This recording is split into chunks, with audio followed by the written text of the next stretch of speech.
Hello friends, नमस्कार। आज के वीडियो में हम जानेंगे महाभारत में कृष्ण और शिशुपाल की कहानी क्या थी। चलिए जानते हैं। जब श्री कृष्ण ने पांडवों की सभा में छेदी राजा शिशुपाल का सिर एक झटके में धड़ से अलग कर दिया। इस वध की कहानी शिशुपाल के जन्म से ही लिख दी गई थी। पढ़े महाभारत काल की रोचक पौराणिक कहानी। महाभारत काल में श्री कृष्ण ने अनेक असुरों और भ्रष्ट लोगों का वध किया था। इनमें से एक है राजा शिशुपाल। एक बार पांडवों और कौरवों से भरी सभा में शिशुपाल ने श्री कृष्ण की योग्यता पर सवाल उठाए। शिशुपाल ने कृष्ण को भद्दी बातें कहकर उनका भरसक अपमान किया। श्री कृष्ण ने भरी सभा में सुदर्शन चक्र से एक झटके में राजा शिशुपाल का सिर धड़ से अलग कर दिया। पढ़े महाभारत काल की ये पौराणिक कथा। पौराणिक मान्यताओं के मुताबिक शिशुपाल श्री कृष्ण की बुआ का बेटा था। उसने छेदी के राजा दंभोज के यहाँ जन्म लिया था। जन्म के समय शिशुपाल का शरीर विचित्र था। उसके 3 आंखें और 4 हाथ थे। ये देखकर शिशुपाल के परिवार वाले अचंभे में पड़ गए। तभी एक आकाशवाणी हुई कि सही समय आने पर शिशुपाल की अतिरिक्त आंख और हाथ गायब हो जाएंगे। मगर जिस व्यक्ति के जरिए ये चमत्कार होगा, वही शिशुपाल की मृत्यु का कारण बनेगा। श्री कृष्ण ने शिशुपाल को गोद में उठाया तो हुआ चमत्कार। कहते हैं कि एक बार श्री कृष्ण अपनी बुआ के यहाँ गए। वहां शिशुपाल को देखकर उनके मन में बहुत प्यार उमड़ पड़ा। उन्होंने जैसे ही दुलार करने के लिए शिशुपाल को अपनी गोद में उठाया, उसके अतिरिक्त आंख और हाथ गायब हो गए। ये चमत्कार देखकर शिशुपाल के परिवार वाले खुश हो गए, लेकिन अगले ही पल मायूसी छा गई, क्योंकि आकाशवाणी के मुताबिक जो व्यक्ति के जरिए शिशुपाल के अतिरिक्त आंख और हाथ गायब होंगे, वही उसका काल बनेगा। जब श्री कृष्ण को ये बात पता चली तो उन्होंने अपनी बुआ को आश्वासन दिया।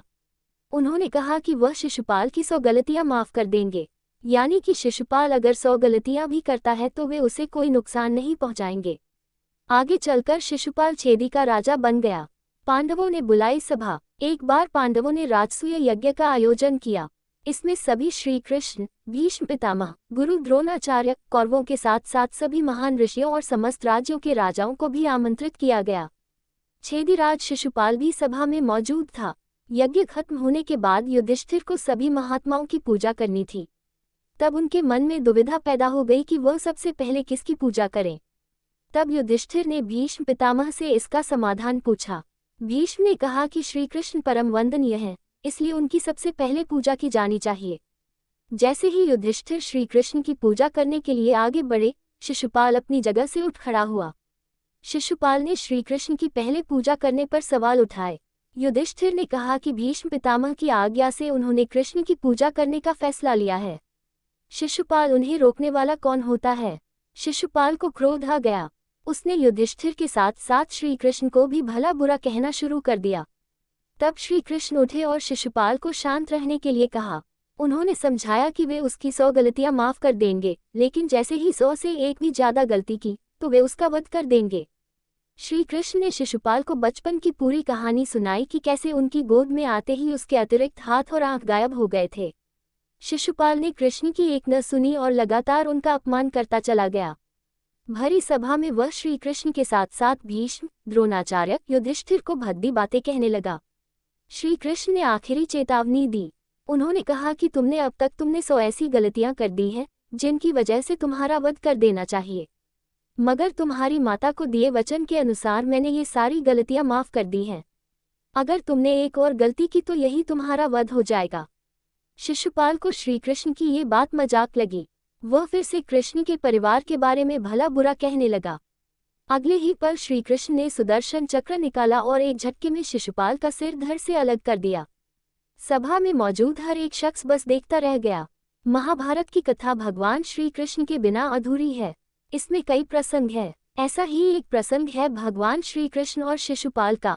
शिशुपाल रिश्ते में कौरवों और पांडवों का भाई था और भगवान श्री कृष्ण की बुआ का पुत्र था। शिशुपाल के जन्म की कहानी भी बहुत रोचक है। जन्म के समय ऐसा था, शिशुपाल वासुदेव जी की बहन और छेदी के राजा दंभोज का पुत्र था। इस तरह से वह श्री कृष्ण का भाई था। जब शिशुपाल का जन्म हुआ तो वह विचित्र था। जन्म के समय उसकी 3 आंखें और 4 हाथ थे। ये देखकर शिशुपाल के माता पिता बहुत चिंतित हुए। उन्हें लगा कि उनके घर में पुत्र के रूप में कोई राक्षस पैदा हुआ है। इस भय से उन्होंने शिशुपाल को त्यागने का फैसला किया। लेकिन तभी आकाशवाणी हुई कि बच्चे का त्याग न करें, जब सही समय आएगा तो इस बच्चे की अतिरिक्त आंख और हाथ गायब हो जाएंगे। लेकिन इसके साथ ही यह भी आकाशवाणी हुई कि जिस व्यक्ति की गोद में बैठने के बाद इस बच्चे की आंख और हाथ गायब होंगे वही व्यक्ति इसका वध करेगा। आकाशवाणी से शिशुपाल के माता पिता की चिंता तो चली गई, लेकिन उन्हें उसके वध की चिंता सताने लगी। भगवान श्री कृष्ण ने जब शिशुपाल को गोद में उठाया, समय तेजी से बीतने लगा। एक दिन कृष्ण अपने पिता वासुदेव की बहन यानी अपनी बुआ के घर आए। वहां शिशुपाल को देखकर उनके मन में स्नेह जागा और उसे अपनी गोद में बैठा लिया। गोद में बैठाते ही शिशुपाल की अतिरिक्त आंख और हाथ अदृश्य हो गए। तब शिशुपाल को आकाशवाणी याद आ गई। इस घटना के बाद शिशुपाल की माता परेशान हो गई और उन्होंने भगवान श्री कृष्ण से शिशुपाल का वध न करने का वचन लिया। भगवान अपनी बुआ को दुख नहीं देना चाहते थे, लेकिन विधि के विधान को वे टाल भी नहीं सकते थे। इसलिए उन्होंने अपनी बुआ से कहा कि वे शिशुपाल की 100 गलतियों को माफ कर देंगे, लेकिन 101वीं गलती पर उसे दंड देना ही पड़ेगा। लेकिन इसके साथ ही उन्होंने बुआ को ये भी वचन दिया कि यदि शिशुपाल का वध करना भी पड़ा तो वध के बाद शिशुपाल को इस जीवन मरण के चक्र से मुक्ति मिल जाएगी। इसके बाद भगवान श्री कृष्ण वहां से चले आए। शिशुपाल श्री कृष्ण से इसलिए मानता था शत्रुता। शिशुपाल रुक्मिणी से विवाह करना चाहता था, लेकिन रुक्मिणी भगवान श्री कृष्ण से प्रेम करती थी और उनसे ही विवाह करना चाहती थी। लेकिन रुक्मिणी के भाई राजकुमार रुक्मी को रिश्ता मंजूर नहीं था। तब भगवान श्री कृष्ण रुक्मिणी को महल से लेकर आ गए थे। इसी बात से शिशुपाल भगवान श्री कृष्ण से शत्रुता मानता था। राजसूय यज्ञ के दौरान भगवान श्री कृष्ण का किया अपमान। जब युधिष्ठिर को युवराज घोषित किया तो राजसूय यज्ञ कराया गया। इस अवसर पर सभी संबंधियों और रिश्तेदारों को बुलाया गया। प्रतापी राजाओं को भी आमंत्रण दिया गया। इस मौके पर वासुदेव, श्री कृष्ण और शिशुपाल आमंत्रित किए गए थे। यहीं पर शिशुपाल का सामना भगवान श्री कृष्ण से होता है।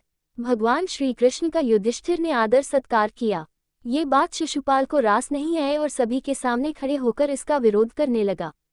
उसका कहना था कि एक मामूली ग्वाले को इतना सम्मान क्यों दिया जा रहा है, जबकि इस अवसर पर कई वरिष्ठी और सम्मानीय जन मौजूद हैं। भगवान श्री कृष्ण शांत मन से पूरे आयोजन को देख रहे थे, लेकिन शिशुपाल उन्हें अपमानित करने लगा और उनके लिए अपशब्दों का प्रयोग करने लगा। भगवान अपने वचन से बंधे हुए थे, इस कारण उसकी गलतियों को सहन करते जा रहे थे। लेकिन जैसे ही शिशुपाल ने 100 अपशब्द पूर्ण किए और 101 अपशब्द कहा, श्री कृष्ण ने अपने सुदर्शन चक्र को शिशुपाल का वध करने का आदेश दिया। इस प्रकार शिशुपाल की मृत्यु हो गई। ऐसी ही रोचक जानकारी के लिए आप सब हमारे साथ बने रहिए फ्रेंड्स। और महाभारत की कथाएं सुनना अच्छा लगता हो या रामायण की कथाएं सुनना अच्छा लगता हो या पूजा पाठ से रिलेटिव कोई भी जानकारी चाहिए या तीर्थ व्रत के बारे में कुछ भी जानना है, please like comment subscribe share it. Thank you friends. हम फिर मिलेंगे अगले वीडियो में, तब तक के लिए नमस्कार। जय श्री कृष्णा।